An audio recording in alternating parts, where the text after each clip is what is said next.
Hello everyone. Welcome back to my channel my Marathi शब्दकोश. मित्रांनो, कोणतंही वाक्य असो ते विदाऊट वर्ड पूर्ण होत नाही. त्यासाठी आपल्याला भरपूर वर्ड्स माहीत असणं गरजेचं असतं. म्हणजेच इंग्लिशमधलं छोट्यातलं छोटं वाक्य बोलायचं असेल तर त्यात वर्ड्सची गरज पडते. थोडक्यात काय, तर इंग्लिश शिकायचं असेल तर आपल्याकडे भरपूर वोकॅब्स असायला पाहिजे. तर अशाच प्रकारचे काही वर्ड्स मी तुमच्यासाठी घेऊन आले आहे. तर आज आपल्या सिरीजचा 41वा दिवस आहे. चॅनलवर नवीन असाल तर चॅनलला सबस्क्राईब नक्की करा मित्रांनो, आणि मागचे व्हिडिओ नक्की बघा. आजच्या नवीन शब्दांना सुरुवात करूया. फर्स्ट वर्ड हॅझर्डस, म्हणजे धोकादायक, घातक किंवा संकटमय. याचे समानार्थी शब्द बघूया. पेरिलस, म्हणजे संकटमय, अत्यंत धोकादायक. दुसरा शब्द रिस्की, म्हणजे जोखमीचा, जो धोका निर्माण करू शकतो. याचे विरुद्धार्थी शब्द बघूया. सेफ, म्हणजे सुरक्षित, जो धोका निर्माण करत नाही. दुसरा शब्द सिक्युअर, म्हणजे निर्धोक, संरक्षित आणि धोका नसलेला. याचेच उदाहरण बघूया. Working in a chemical factory can be hazardous to your health. रासायनिक कारखान्यात काम करणे आरोग्यासाठी धोकादायक ठरू शकते. नेक्स्ट वर्ड हील, म्हणजे बरे करणे, उपचार करणे किंवा आरोग्य सुधारणे. याचेच समानार्थी शब्द बघूया.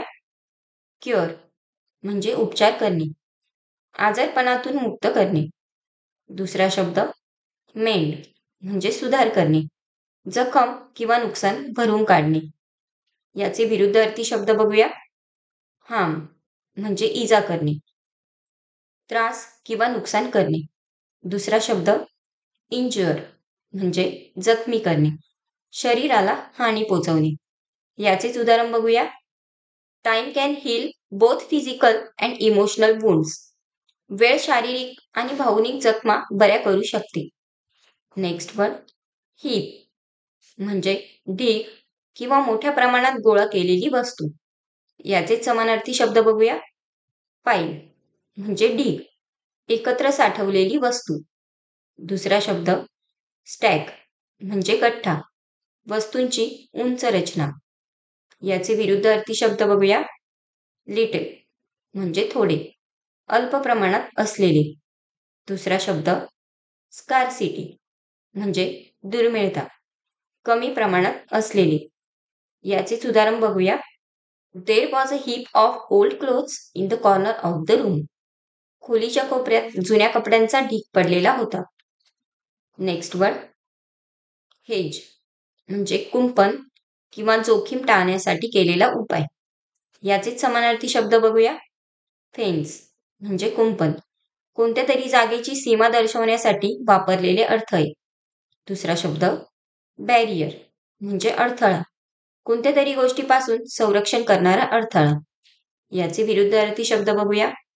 एक्सपोज, म्हणजे उघडे करणे, संरक्षणाशिवाय ठेवणे. दुसरा शब्द रिलीज, म्हणजे मुक्त करणे, कोणत्याही बंधनातून सोडवणे. याचेच उदाहरण बघूया. They planted bushes to create a hedge around their garden. त्यांनी आपल्या बागेभोवती कुंपण तयार करण्यासाठी झुडुपे लावली. नेक्स्ट वर्ड हेवन, म्हणजे स्वर्ग किंवा आनंददायक स्थान. याचे समानार्थी शब्द बघूया. पॅराडाईज, म्हणजे स्वर्ग, आनंदी आणि सुंदर स्थान. दुसरा शब्द युटोपिया, म्हणजे आदर्श स्थान, पूर्णतः सुंदर आणि आनंदी ठिकाण. याचेच विरुद्धार्थी शब्द बघूया. हेल, म्हणजे नरक, दुःख व यातनांचे स्थान. दुसरा शब्द मिझरी, म्हणजे दुःख, वेदनादायक स्थिती. याचेच उदाहरण बघूया. The beautiful mountains felt like heaven on earth. सुंदर पर्वत जणू पृथ्वीवरील स्वर्गासारखे भासले. तर हे होते आजचे 5 शब्द मित्रांनो. उद्या परत नवीन शब्दांसोबत भेटूया.